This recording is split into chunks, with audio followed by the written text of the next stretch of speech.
भगवते वासुदेवाय। नमस्कार दोस्तों, आप सभी का हमारे YouTube चैनल पर स्वागत है। आज हम कार्तिक मास महात्म्य के 25वें अध्याय का श्रवण करेंगे। कार्तिक मास महात्म्य 25वां अध्याय। धर्मदत्त ने कहा, तीर्थ में दान और व्रत आदि सत्कर्म करने से मनुष्य के पाप नष्ट हो जाते हैं, परंतु तू तो प्रेत के शरीर में है, अतः उन कर्मों को करने की अधिकारिणी नहीं है। इसलिए मैंने जन्म से लेकर अब तक जो कार्तिक का व्रत किया है, उसके पुण्य का आधा भाग मैं तुझे देता हूँ। तू उसी से सद्गति को प्राप्त हो जा। इस प्रकार कहकर धर्मदत्त ने द्वादशाक्षर मंत्र का श्रवण कराते हुए तुलसी मिश्रित जल से ज्यों ही इसका अभिषेक किया, त्यों ही वह प्रेत योनि से मुक्त हो प्रज्वलित अग्निशिखा के समान तेजस्विनी एवं दिव्य रूप धारिणी देवी हो गई और सौंदर्य में लक्ष्मी जी की समानता करने लगी। तदनंतर उसने भूमि पर दंड की भांति गिरकर ब्राह्मण देवता को प्रणाम किया और हर्षित होकर गदगद वाणी में कहा, हे द्विज श्रेष्ठ, आपके प्रसाद से आज मैं इस नरक से छुटकारा पा गई। मैं तो पाप के समुद्र में डूब रही थी और आप मेरे लिए नौका के समान हो गए।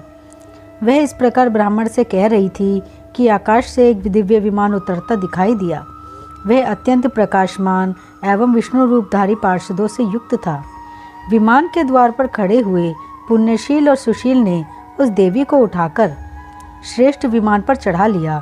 तब धर्मदत्त ने बड़े आश्चर्य के साथ उस विमान को देखा और विष्णु रूपधारी पार्षदों को देखकर साष्टांग प्रणाम किया।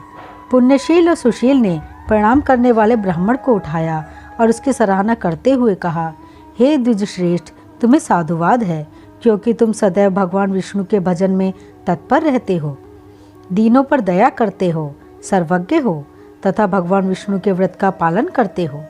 तुमने बचपन से लेकर अब तक जो कार्तिक व्रत का अनुष्ठान किया है, उसके आधे भाग का दान देने से तुम्हें दूना पुण्य प्राप्त हुआ है और सैकड़ों जन्मों के पाप नष्ट हो गए हैं। अब यह बैकुंठ धाम में ले जाई जा रही है। तुम भी इस जन्म के अंत में अपनी दोनों स्त्रियों के साथ भगवान विष्णु के बैकुंठ धाम में जाओगे और मुक्ति प्राप्त करोगे। धर्मदत्त, जिन्होंने तुम्हारे समान भक्ति पूर्वक भगवान विष्णु की आराधना की है, वे धन्य और कृतकृत्य हैं। इस संसार में उन्हीं का जन्म सफल है। भली भांति आराधना करने पर भगवान विष्णु देहधारी प्राणियों को क्या नहीं देते हैं। उन्होंने ही उत्तानपाद के पुत्र को पूर्व काल में ध्रुवपद पर स्थापित किया था। उनके नामों का स्मरण करने मात्र से समस्त जीव सद्गति को प्राप्त होते हैं। पूर्व काल में ग्रहग्रस्त गजराज उन्हीं के नामों का स्मरण करने से मुक्त हुआ था। तुमने जन्म से लेकर जो भगवान विष्णु को संतुष्ट करने वाले कार्तिक व्रत का अनुष्ठान किया है, उससे बढ़कर न यज्ञ है, न दान और न ही तीर्थ है। विप्रवर, तुम धन्य हो, क्योंकि तुमने जगत गुरु भगवान विष्णु को प्रसन्न करने वाला कार्तिक व्रत किया है, जिसके आधे भाग के फल को पाकर यह स्त्री हमारे साथ भगवान के लोक में जा रही है। कार्तिक मास महात्म्य 25वां अध्याय यहीं समाप्त होता है। ओम नमो भगवते वासुदेवाय।